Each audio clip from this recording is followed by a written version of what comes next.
So if you don't take a breath test, what's going to happen? A cascade of really bad things are going to come into your future very quickly. The first thing is you're looking at a significantly longer suspension time. Let's just assume you had taken a breath test, and let's say you blew really high, you blew like a 0.24. You'd still be looking at a grand total of 150-day loss of license. Now, there's other penalties that could be more significant than that, but for the purposes of a license suspension, it wouldn't change on a first offense.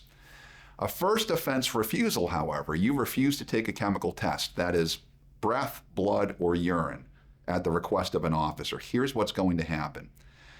The Maine Bureau of Motor Vehicles is going to suspend your driver's license, assuming you have a Maine license, for a period of 275 days. You are not eligible for a work license like you would be if you had taken a breath test. You can only reduce that 275 days by 90 days down to 180 if you complete the driver education evaluation program.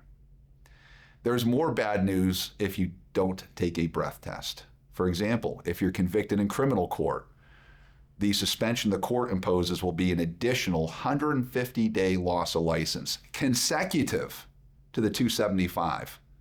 So 9 months plus 5 months, according to my math, is 14 months total loss of license.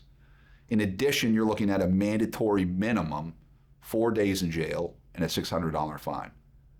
Now, that's significant. 4 days in jail, mandatory minimum.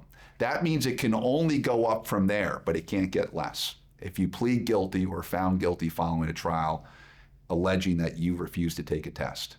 It's why it's so important to get the very best legal team you can get involved to defend you. So when you refuse to take a breath test, it's an OUI refusal. It's a subsection of the statute. The refusal is what triggers this additional significant jail time and the additional significant suspension time.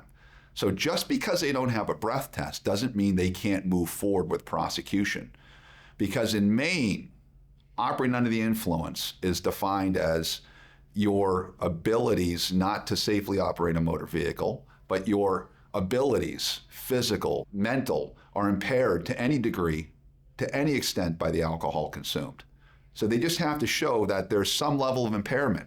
You could be driving perfectly fine and you got pulled over because your plate light is out. You could do really well in all the field sobriety tests, but maybe you fumbled with giving the officer your license, and the prosecution can argue that that's sign of impairment. They don't have to show much. But the reason why they're so tough with this law is you have deprived the government of its best evidence of your impairment, and they can't use that against you because it doesn't exist. There's no breath test. However, the law does allow for the government to bring in the fact that you refused as evidence of your impairment, because why would a person who's not impaired refuse to take a test? That's the argument they like to make. When you refuse to take a breath test, you have an opportunity to conduct, through your attorneys, a Bureau of Motor Vehicle hearing. Now, there's another difference here when you refuse. If you had taken a test, regardless of your test result, if we request a hearing on your behalf when you've taken a test, the suspension is stayed. You can keep driving up until we have the hearing. And if we win the hearing, that's great. Case dismissed on the Bureau of Motor Vehicle side. But when you refuse to take a test, the date that on that letter it says you're going under suspension, that's set in stone. Even though we will request a hearing with the Bureau of Motor Vehicles, you will still go under suspension, and you will remain under suspension until we have that hearing.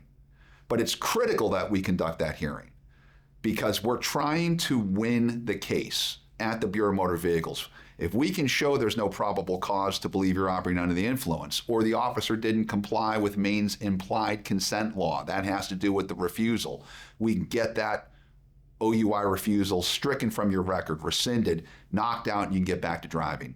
And that, of course, will help us on the criminal case. So it's imperative you get an attorney involved that knows what they're doing to get you through this process.